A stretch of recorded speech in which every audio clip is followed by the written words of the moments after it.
Hey everyone, welcome to the Do the Thing podcast. This is your host, Stacey Lauren. Oh my gosh, you guys. Okay, this is cool. I love doing things that get me out of my comfort zone and that scare me to death because I get to meet really cool people when I'm doing them. And then I get to bring them on my podcast and talk to them about who they are and their experience. And my next guest is someone that I met through a program I recently signed up for through Ryan Moran's Capitalism Incubator program. And this next guest is a coach inside that program. And so I've been getting to witness his brilliance every week through these amazing coaching sessions over Zoom. And I felt pretty connected to him from the beginning. And I even asked for a private coaching session. After that coaching, I just felt so empowered to be able to move forward into the new steps that I want to take, do the thing. And not only is he a coach inside the Capitalism Incubator, he also has several businesses and he even runs some with his wife as well. And so I'm just excited to hear about his whole story. So I am welcoming Greg Johnson to the show. Hey, Greg. Hey, Stacey. I'm so happy to be here with you today. Thank you. Yeah, I'm just so glad that you said yes and that we get to talk today. Me too. This will be fun. Yeah. So let's start off. I'd love to just have you share your story for the listeners. Sure. I'll try to do the condensed version. What I do on a daily basis now is not at all what I thought I would be doing every day.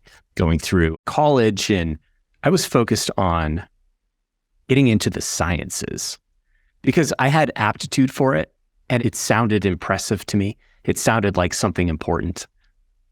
So when I got into the real world, the job market, I got a job in the sciences. And I think I was 3 weeks in when I realized I hate this so much. It was just not fulfilling. And I knew that very early on. And at the same time, I discovered people like Robert Kiyosaki, and then later 4-hour work week. So I always had this interest in entrepreneurship, but I didn't quite understand how to take the leap into that world, right? So I spent about 10 years in the sciences, doing science. I was pretty good at it, but I didn't enjoy it. 10 years in, though, I had an opportunity to start working with a very, very small company. And what they were doing was they were refurbishing and reselling very, very high-end scientific lab equipment. Stuff that I'd been using for years as a chemist, but they were troubleshooting it, they were problem solving, fixing things, and then selling it to clients for tens, even hundreds of thousands of dollars. So immediately there was kind of an appeal there. Just financially, that was substantially different than the life I was living in my job. So I started working with this company. I had a really strong technical aptitude. So I was really good at what they did.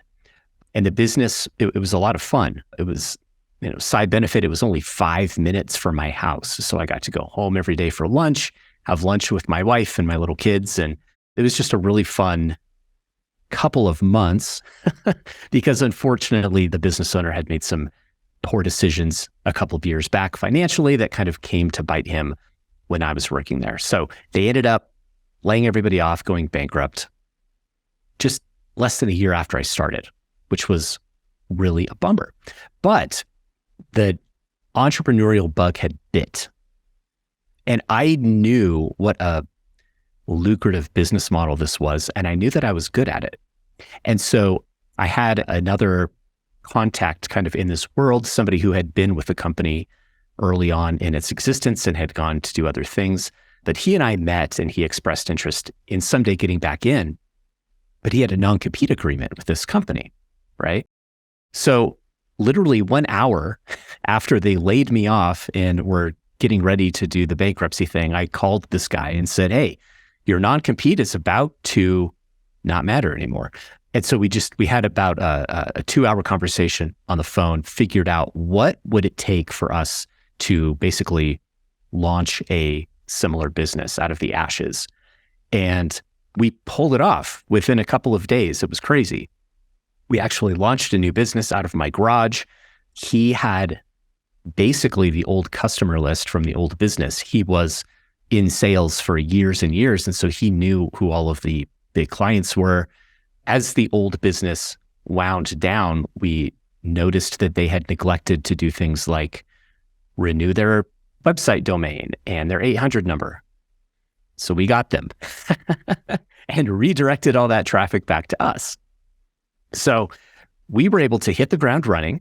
We had access to some money to be able to do inventory and all of that. And we just hustled for a couple of months. I had a part-time job at another lab that I had picked up to kind of pay the bills in the interim after getting laid off, but I only worked 4 days a week at that other job. And so the fifth day a week, I would build equipment in my garage that my partner was selling to people, and we would pack it up and ship it. And I think the first full month that we were in business, I personally made $12,000 in profit, which was a big difference from the lab chemist salary that I had been making before that, right?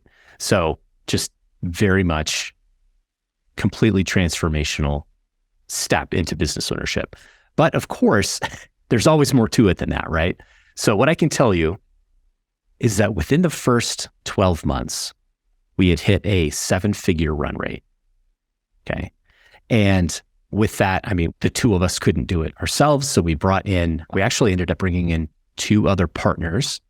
We found some commercial space, had office space, warehouse space, got access to lines of credit from the bank, and we built a business around this whole concept. And we did quite well for years. We worked together for years. But at the same time we were doing that, I wanted to learn, okay, if I'm going to be a business owner, if I'm going to be an entrepreneur, I need to know what the heck I'm doing, because this was new world, right? I had read Robert Kiyosaki and I'd read Tim Ferriss, and that was about the extent of my business ownership knowledge. And everything else we were learning on the fly by making mistakes and failing. Luckily, my partner knew more than I did about this kind of thing, but I just needed knowledge. I needed to acquire skills quickly. So started listening to different podcasts, really kind of around the e-commerce space, just because there were so many podcasts about that and that was interesting. So started kind of doing e-commerce as just a side hustle, something that I had complete control over in addition to our full-time business. And so through that, discovered Ryan Moran, which is how you and I got introduced through his world. And I was learning so many cool things about digital marketing and really how to build a business around a customer, kind of in this online selling space. And I constantly tried to apply that to our quote unquote real business, right? That was doing 7 figures a year. But my partners and I just didn't quite see eye to eye about how this business should be operated. We got up to a very comfortable run rate, and then we just kind of stopped trying to grow because for them, they didn't want to take additional risk. They were completely happy to come to work every day, work 40, 50 hours in a job that they owned, and then just do that over and over. But listening to people like Ryan, I saw the value in being able to build a business that you directed but didn't necessarily work in. And so I was looking for ways to implement that kind of thing into our business. And honestly, my partners just were not interested. So we kind of started to kind of part ways, diverge in what our goals were. So in 2019, we basically discussed an exit for me so I could kind of go do other things. 2020 accelerated this plan. We had a period in early 2020 where we hadn't had a customer in like 4 or 5 months, no revenue for 4 or 5 months. And we had a very expensive rent to pay on a facility. We had payroll, all of that. So things were getting very, very dicey. So I basically approached them and said, look, it makes no sense for me to spend 8 hours a day here doing nothing when I could be doing this other stuff that's actually e-commerce was J-curving up in early 2020. So at that point, I basically made the switch. My wife and I do a couple of different e-commerce things. We have a subscription box business in addition to doing some things on Amazon. So we were able to basically band-aid the loss in revenue to some extent, just going full on into e-commerce. And at the same time, I think without even knowing it, I kind of started doing this document your journey kind of thing. I started just talking more on social media about what I was doing in business, the things that I really liked to, I guess, put my attention on, which is really email marketing. I don't know. I think it's because I really love to write. It is such a comfortable channel for me to communicate with people. And I feel like I can have one-on-one conversations with people, but at scale, right? I can send an email to 20,000 people. And if I do it right, everybody who receives it feels like I'm talking directly to them. So as my interests and aptitude grew in digital marketing, I just started helping other business owners, like helping other people, and was in the capitalism.com paid communities as a student, but also acting as a resource for others. And long story short for that piece, over the years, my role has kind of been made official, I guess. So I am officially a coach inside of that community. That's how you know me. So really my passion is, what I discovered I really love doing is putting my skill set to work to help other people succeed. That is what I have the most fun doing. It is honestly easier for me to have a conversation like we did the other day, like you mentioned. It is easier for me to give some really good and insightful advice to somebody like yourself who has passion, you have aptitude, you have a lot of momentum, and it's just a matter of kind of organizing it properly in your mind to see how it all fits together and then what the next course of action should be, what the eventual goal should be. That is more fun for me and easier than building my own thing, which is kind of, I don't know, it was frustrating early on, I think.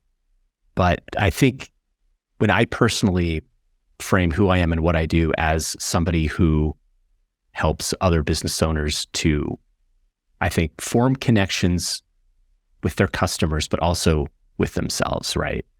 That's basically what I do. So yeah, the coolest thing about that is, from what you were saying from the beginning, was that 3 weeks into the science career that you thought you really wanted, you realized you weren't fulfilled by that. And now I can see it in your face by you sort of just keep going one step and then another step and finding what you like. Now you're actually doing what really fulfills you, which is helping other people be able to form those connections. And I loved what you said, because it's not only with their customers, but it is with themselves, because when they can connect more to themselves, that's when they can connect even more to their customers. absolutely. And I kind of went over that. I said that quickly, but you're absolutely right. That is a critical piece that most people never even consider when they get into this entrepreneurship world. And anybody who's been in this game long enough will tell you that it is the most profound self-development journey that they could ever imagine. But to be very good at being a business owner, you really need to understand yourself to a level that I think most people don't get to. I love that you're speaking to that, because as you know, I'm a little annoying about it, but I have the Start a Podcast Challenge coming up. And what I really am trying to tell people is, by them going through a challenge like that, how this is when you're going to learn the most about yourself through being able to do the dares that I'm going to be giving them. And then that's going to help them really connect to themselves. So anyway, since you just brought it up, I just thought I would mention it is really why I'm so crazy about it. Yeah. Because it really is the best personal growth experience someone could go through, is to be able to go through a process like that. It is. And I love that you're doing a podcast challenge, because I would say, even if somebody doesn't envision doing a podcast for 10 years, right? The experience of doing a podcast for 1 year, I guarantee will change their life. So I know you don't believe me, but I consider myself an introvert. I did not turn on my webcam until 2018. I'm not kidding. I was not comfortable with that. Speaking in public like this would have absolutely shut me down with terror. But just kind of as a fun project with no expectation, I did a podcast with a friend in 2020. We just needed something to do. And it was just kind of this, we'd have cool guests on. It was like an interview format, and we were just goofy as heck neither one of us knew what we were doing. It was just ridiculous banter, kind of sort of around helping other business owners overcome obstacles and roadblocks. And it completely changed my ability to do what I'm doing right now, to get in front of somebody who I haven't met before and have a very present conversation with them. I learned how to do that from just doing a podcast out of the blue. And that's a huge component of what I do every day now. I don't see how doing a podcast could not benefit you. Yeah. And I love that you brought this up, because I think one of the things I noticed about you when we got to do that private session was just the attunement that you had for what I was doing. And you really, honestly, have been one of the only people that have really gotten the core meat as to what's going on with me and why I'm either not doing certain things or why I am doing certain things. And I felt so, I think I told you at the end of it, I felt so seen by you during that session. And I learned a lot and then grew a lot and all that kind of good stuff. But I feel like the reason why, as we're talking now, I'm like, okay, I think I get why we were able to do that. It's because of you having this thing that you had to get over yourself, from not wanting to turn on your webcam to turning it on, having the skills, using a podcast maybe as a practice for being able to do that. Now you can almost approach any situation, but because you had to overcome it yourself, now you're able to really see people in a whole nother way that maybe others can't, because it might be easy for them to do certain things. Yes. Do you know what I think the trick is? The magic bean? I don't know how to do this, the right frame of mind, especially if you're coming into this terrified, right? So somebody who is like, I don't even want to be the center of attention at my own dinner party, right? I don't want to do a podcast or be on video and have this go out to hundreds or even thousands of people. The way that you step into this and end up not caring about that is find a way to be intensely interested in the other person. You need to care more about the other person that you are in the presence of than worrying about your own ego and what other people are going to think. You have to just set that aside. It doesn't necessarily go away. I think it does over time. I feel like that's gone for me now, but that was such a big problem when I started. When you're doing a video call with people, and this is embarrassing, I'm going to say this, but I'm sure I'm not the only one. But if you've ever been on a Zoom call and you find yourself staring at yourself on the call instead of other people or the person that you're speaking to, it's because you care more about how you are perceived than about the other person in the conversation. And that is a recipe for disaster in a relationship.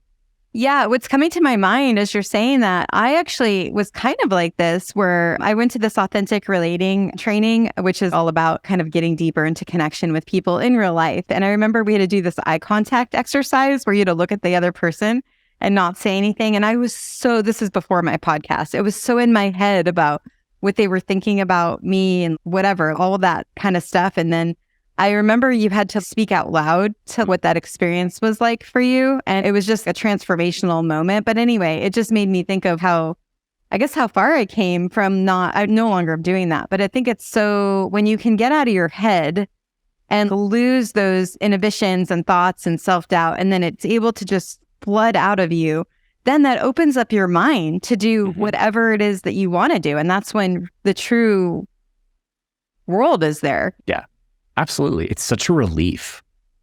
It's so liberating when you realize that you don't need to worry about what everybody's going to think. And it's more fun, right?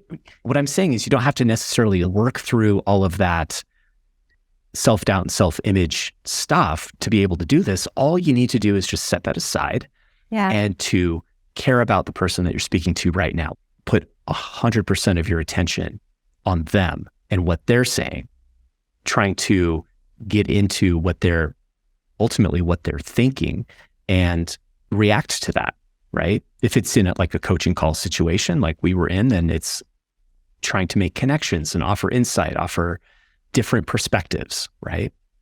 But if it's just kind of an interview, let's say we were doing a podcast like we are at this very moment, my entire attention should be on you and the questions you're asking, and just trying to authentically answer them and to share whatever I have that comes up out of this that's going to be of value to you and your listeners.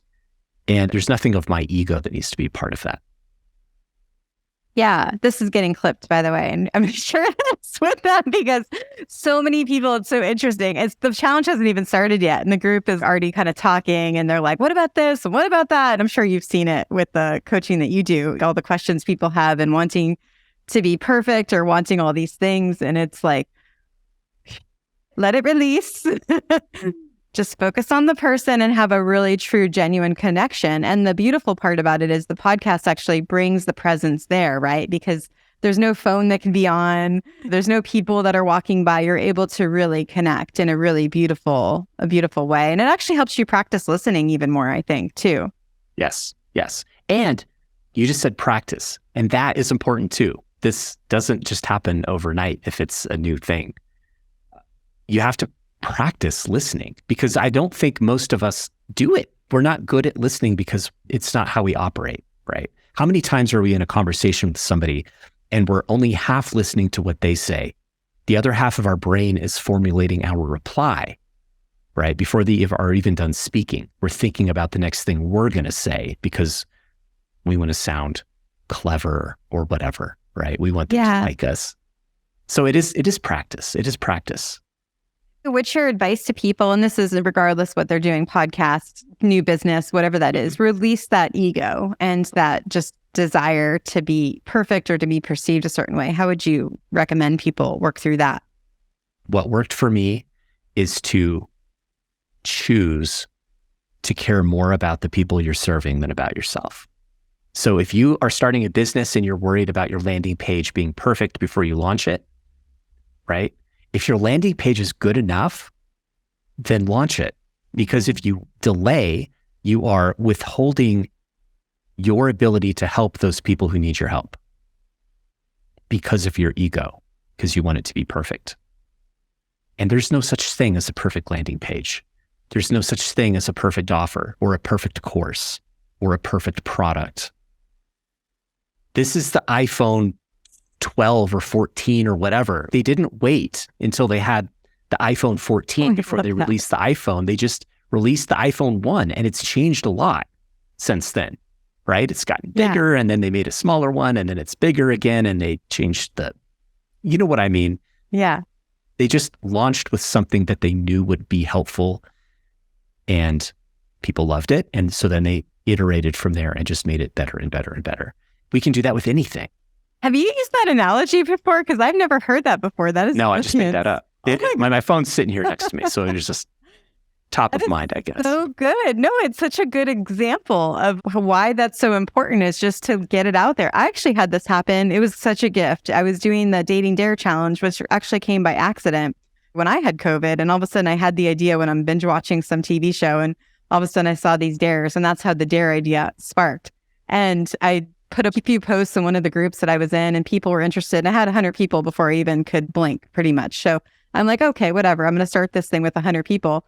And I had asked them timing and I'm like, great. I'm thinking, and it was, I think, May or June. And I'm like, I think I'm going to do it in August. And then everyone's like, there was a lot of girls in the group at the time. And they're like, no, we want our hot girl summer. Do it sooner.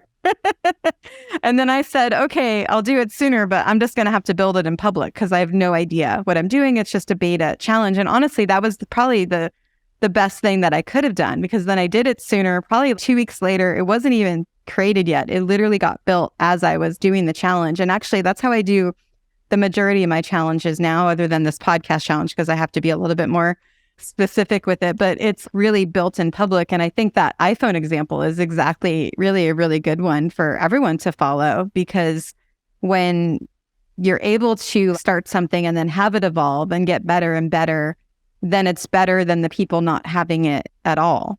Mm-hmm. Right. And it has to have some minimum level of utility, right? Yeah. If they had launched it and it didn't turn on, that's not helpful. So I think the question is it at the point right now where it is helpful? And if the answer is yes, then launch it and then fix it later. Fix it as you go. So if you're listening and you're sitting there and you're waiting for you to put out whatever that thing is, if it has some value and you're thinking it's good, then get it out there, because whoever's on the other side of that is going to appreciate you doing it. Yes. Here's a great podcast example. I don't know if anybody has listened to anything from Russell Brunson of ClickFunnels. I kind of occasionally sample his content. I like his books. So that's pretty much it for me. But years ago, I was looking to get more from him, and I found a podcast that he did. I think it was called Marketing in Your Car. And he recorded just audio clips of just him brain dumping ideas while he was driving to pick his kids up from school, I think is the story. And he would just record it on his phone as he was driving and then upload that as a podcast. The audio was awful. I mean, it was not good quality audio. And it's just Russell Brunson's random thoughts. And some of them were really cool and some of them were just rambling. You know what I mean? But he just did it. And I mean, uploaded hundreds of them. And now they've got like a whole podcast ecosystem. They have like multiple things now, I think. But he wasn't afraid to put something out there because he thought it would be helpful. And he didn't care about how it made him look in terms of audio quality or lack of production quality, whatever. He's just like, I have this idea and I want to make sure people get it because this is going to help people. Yeah, I think you're really speaking a lot to that ego. And it's funny you mentioned Russell Brunson. I just got his book a few weeks ago, Expert Secrets. And what's crazy is the first chapter of the book is finding your voice, which that's the challenge that I did. And I just am listening to it now and I'm like, oh my gosh, that's so cool. And then the marketing in your car. And that's one of the things, one of the weeks during the podcast challenge, it's going to be podcast anywhere. And so seeing that someone that built $1 billion business started his career by just podcasting in his car as he's driving, like you said, I didn't remember the specific picking up his kids. I just thought that was the coolest thing. But I do think a lot of it has to do with that release of ego and having it just be what it is, just to get the momentum going. Right. And I'm not saying to release crap into the world. I'm just saying, make sure it's something helpful and then put it out there and have a desire to continuously improve it because it will better serve the customer, not because of how it makes you look. Yeah. So I'd love to get back to your story because you come from this really, and I'm putting words in your mouth, but I'm just doing what the assumption is of what someone from the science background is, kind of rigid and technical, right? And then you're seeing immediately within the first few weeks that it's not for you. And you start reading these books and you're kind of opening yourself up to the entrepreneurial journey. But so did it take you 10 years before you ended up getting into that first business? Was there something in between there that... I kind of dabbled in various things, right? So I didn't understand the concept of a business exists to help people, to solve a problem, to help them fulfill some desire. I couldn't figure out what that could be, right? So I was more attracted to Robert Kiyosaki. He has some different things that he talks about and advocates. And so I did a little bit of research into real estate, right? And when my wife and I bought our first house, we retained ownership of our condo to turn it into a rental property because I thought, this is something that seems really smart. It's not a good idea to own a rental property when you're in the hole $600 a month on it. That's not a good business. But that was my first business, is a rental property that was $600 a month, $600 in the hole every month. So that didn't last long. We didn't maintain ownership of that for very long. That's not a great model. So I kind of dabbled. I just looking for opportunities here and there. The whole using the internet as a money-making tool happened during my lifetime, right? Mm-hmm. And so I had this awareness that people were using this new tool as a way to build a business. And I was fascinated by the idea. I had no idea how that was done. And then so maybe 2013, 2014, I kind of discovered the whole selling on Amazon world. And early on, what I was doing is arbitrage stuff, finding something at a lower price than it was selling for on Amazon, buying a bunch of them and then arbitraging them on Amazon. So I came into this by looking for opportunities, right? I think a lot of people do that. They see something flashy, something new, crypto, chat GPT, Amazon private label in 2015, whatever it may be, right? There's oftentimes you can recognize an opportunity and then there's this desire or drive to immediately capitalize on it, right? But the thing is that usually when you recognize an opportunity as such, right, first movers are already in. And so if you want to do well there, you have to have some differentiation. But early on, I didn't, because I needed a cookbook. I needed a recipe of here's how you build a business and make money. So those are the kinds of things I was looking for, tried different things with varying levels of success, but there was really nothing that was sustainable until much later. And since then, I've realized that if you want to be successful, you don't actually want to look for opportunities.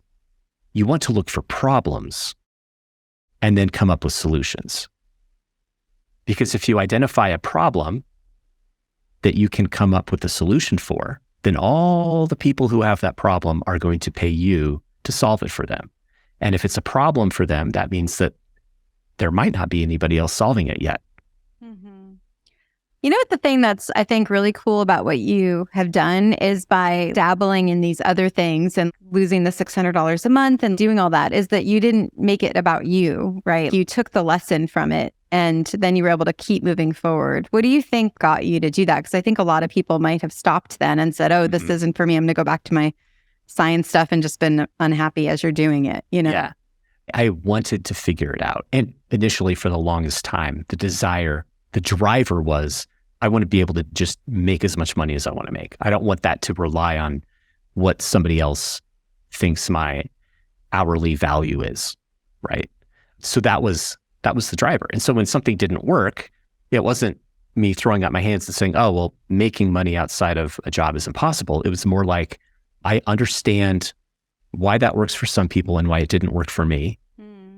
And I understand how, maybe I even see how that could work for me if I changed something and did X, Y, Z. And then it's like, that's not what I wanted to build, right?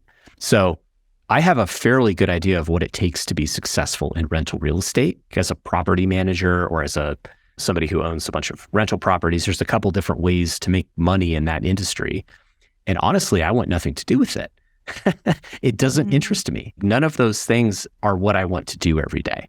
And so for me, it was see this opportunity. And then as I discover what's actually required to succeed there, then there's a question of, do you want to invest into this to succeed or not? And just for the longest time, the answer was, I don't want to invest because that's not what I want to do every day.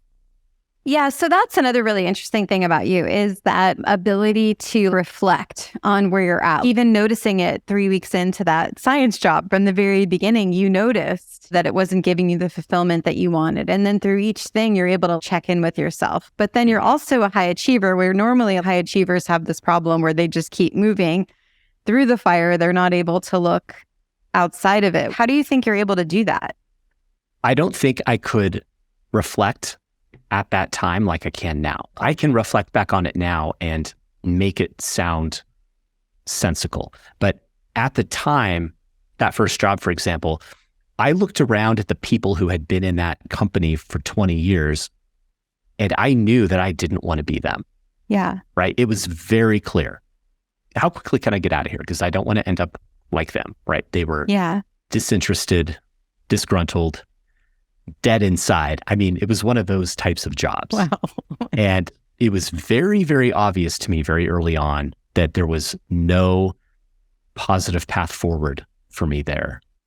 Not something that would lead to fulfillment. None of those people were fulfilled. And so I recognized it was just, there was not a lot of reflection there. It was just, I don't want this. Yeah. You had a strong opposition to it and that helped you kind of see what you wanted. Yeah. Yes. I like that. And now I think having been on the journey I've gone on and looking back, that makes more sense to me now. I know why that was so unappealing to me. And I know why I made the decision to get into it in the first place. It was just made from incorrect assumptions, from bad data, basically. That's a science way to word it. No, I was kidding. It's funny. So in school, I'll tell you this, just because we're talking about academics. Yeah.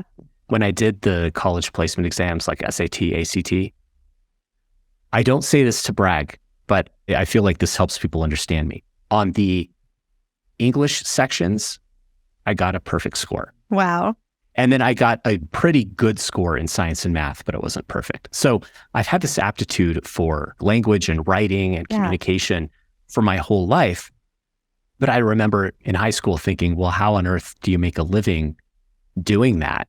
I know that trying to write novels is not a very high probability of success kind of thing. And so I knew I had aptitude for the technical stuff, and I assumed there was money to be made there. And that's why I went into it. But that's why I didn't like it at the very beginning. It was just kind of contrary to what I actually enjoy doing and what I'm really good at. And so if somebody had told me about copywriting when I was 18, I might have skipped the whole college track altogether, and I might own an island at this point, right? So it's just funny, the data that we make decisions with. Why didn't anybody tell me about that? Maybe nobody knew. Maybe nobody in my sphere knew it, that you could actually make very, very good money doing nothing but writing. Yeah, it's interesting when you say that, because when I think of our time together and how you were able to, like I said earlier, see me, right, and what I was doing and kind of pull out of me what it was hard for me to verbalize and articulate. It's almost like you're doing that also when you're writing. You mentioned it in the beginning, that's what you like. You like that one-on-one connection with the email and how the person's able to see what you write, but you're able to do it at a massive scale. So it's really interesting that that's a common thread with what you're doing now. Turns out I'm an introvert that likes people. Yeah, that's good. Well, it's good because you're getting to know yourself too, and the things that you're able to do. I think we talked about this before, because I'm an introvert too, but I need to have certain structure set up for me to really have my energy at a decent level. Otherwise it burns a lot if it has no structure. And so I think it's important to really know that about yourself. Whereas some people might make it to mean when they go to a party, okay, I don't like parties, I'm not going to go to any more parties, right? Instead of saying, what didn't I like? What could maybe be different about it to make me like it more, versus just shutting it down, maybe keeping an open mind. Yeah, exactly. It turns out I do like parties as long as everybody leaves by 8:30. There's my example. Sure thing. That's good. I'd love to also talk about when you went and did that refurbishing laboratory equipment job, because I think a lot of people think when you are wanting to start a business or do something new, you have to burn the boats right away and do it full time. And I love that you kept that lab job part time, because that at least helped you pay your bills while you're starting this new thing. So then you're not in this exhaustive state of needing to make it happen. I'd love to have you just speak to that a little bit for people that might be wanting to do this, but they think they need to go all in, and you really don't. That's a great point. And I think that's a really, really important part of the story that I really glossed over. So right after the old company laid me off, within 24 hours, I knew that this partner and I were going to try to start a new one. We needed some time to do that. We needed some space, but I also needed to keep paying my bills. I didn't know how long it would take to get this thing going, right? And so the old business was in this business park, and they shared a building with a laboratory company. And we had even sold equipment to them. And so I knew the people in that company. We'd kind of just interacted a little bit. And they offered me a job after I was laid off within, I think, 2 weeks. And part of me is tempted to just take it and forget this other thing. But I also knew from knowing the people in that company that that was not a long-term plan for me. Again, I knew that I didn't want to be one of the people who'd been there for 20 years, right? So they made me kind of a soft offer, and I went back and said, here's the deal. I don't want to be an employee. My partner and I are going to try to start another company out of the ashes of that one. So I fully intend to have that be, I'm going to put all of my effort into that. In the meantime, I know that you need help. And then you know that I can fulfill that role. So how about this? I'll come on as a 1099 contractor, 4 days a week. You don't have to pay me any benefits. You don't have to pay my payroll taxes. However, here's my hourly wage. And that is non-negotiable, right? And it was significantly higher So this is really interesting. People don't think to do this, but when companies hire W-2 employees, they're taking on a ton of liability. It's hard to get rid of W-2 employees if they're not working out. It's relatively easy to get rid of a 1099 contractor if you need to.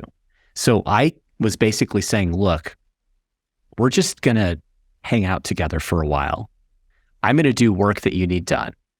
You're going to pay me a significantly higher wage than you would for an employee. However, my total cost to you is still less than if I was an employee, right? So you kind of have to know the numbers there. But if you know roughly what they're paying for health insurance and the 401k match and all that stuff, right? Let's say that they, just as an example, let's say they say, hey, we'll pay you $100,000 a year salary. All these benefits are added on. Payroll taxes is going to be another 7% on top of that. If you just come back and say, no, I don't want to be an employee. I'll just be a contractor. I'll work 4 hours a week and you pay me $120,000, no benefits. Most companies will take that. It's a better deal for them, right? And it's actually more money in your pocket. You'll have to go get your own benefits and figure out all the tax stuff. There's stuff that that comes along with that. But that's the agreement I made with them. So I worked with them for 5 to 7 months, I want to say. And then once our other business was going to the point where I had to get into it full time, I told the other guys, gave them my 2 weeks. They were sad to see me go, but I didn't try to deceive them either. It's not like I'm going to be here forever. It's like, I will help you out for as long as I can, but you need to understand my main goal is to do this other thing. I love that you didn't take the 100% security and you took the risk that you were willing to take. And then you're also able to be honest to tell them what you needed. And so it just all pretty much worked out in the way that you needed it to, because you were able to pretty much speak for your needs, but then also kind of cover the risk in a way that made sense for you. And I mean, to be fair, I also knew if the business startup had just completely fallen on its face, I probably could have renegotiated a full-time salary deal. Yeah. So that was always, I didn't want that option. Yeah. I didn't want that to be an option, but I knew it was there if I needed it. I'd love to hear what your number one piece of advice is for the listeners on doing the thing. I think it's going to have to be, if you find somebody to do it for other than yourself, sometimes that is the cheat code, right? If you're afraid to do it, but you're doing it for your family, right? I'm doing this for my kids, or I'm doing this for my spouse, my partner. For some people, that is what's required. I think for other people, they need to say, I'm doing this for myself. It kind of depends on where you're coming from. But I will say, if you have a ton of resistance, a ton of reluctance to just take the first step, try on doing it for somebody else that you deeply care about and make it for them, right? You doing the thing is an act of service for somebody else. And somehow that, sometimes you'll trick yourself into doing things that you wouldn't necessarily do for yourself.